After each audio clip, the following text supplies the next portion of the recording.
నమస్కారం. నా పేరు దీప్తి. మీరు చూస్తున్నారు అమ్మ చిట్కాలు దీప్తిశ్రీ. ఎండాకాలంలో పిల్లలు డీహైడ్రేట్ కాకుండా చేసుకునే హెల్తీ బేబీ ఫుడ్‌ని చూపిస్తాను.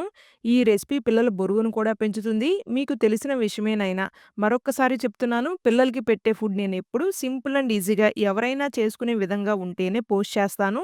ఈ రెసిపీ కూడా అలాంటిదే. ఈ రెసిపీ 10 నెలల చిన్నారుల దగ్గర నుండి 4 సంవత్సరాల పిల్లల వరకు పెట్టుకోవచ్చు.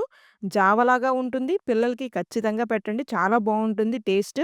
బ్రేక్‌ఫాస్ట్ లేదా లంచ్ టైమ్‌లో చిన్నారులకి రెసిపీని పెట్టుకోవచ్చు. పిల్లలకి సమ్మర్ టైమ్‌లో పెట్టుకునే మరికొన్ని రెసిపీస్ వీడియోస్ కావాలి అంటే ఈ వీడియోని లైక్ చేయండి. మొదటిసారి ఛానెల్‌ని చూస్తున్నా ఇంకా సబ్స్క్రైబ్ చేసుకోకపోయినా దయచేసి ఛానెల్‌ని సబ్స్క్రైబ్ చేసుకొని పక్కన ఉన్న గంట సింబల్‌ని నొక్కి ఆల్ అనే ఆప్షన్‌ని సెలెక్ట్ చేసుకోగలరు అని మనవి. బాండీలో 4 ఆల్మండ్స్‌ని డ్రై రోస్ట్ చేసుకొని పక్కన పెట్టుకుందాం. ఆల్మండ్స్ 8 నెలల చిన్నారుల దగ్గర నుండి పెట్టుకోవచ్చు. అదే బాండీలో చిన్న బౌల్ పూల్ మకానాని కూడా డ్రై రోస్ట్ చేసుకొని పక్కన పెట్టుకుందాం.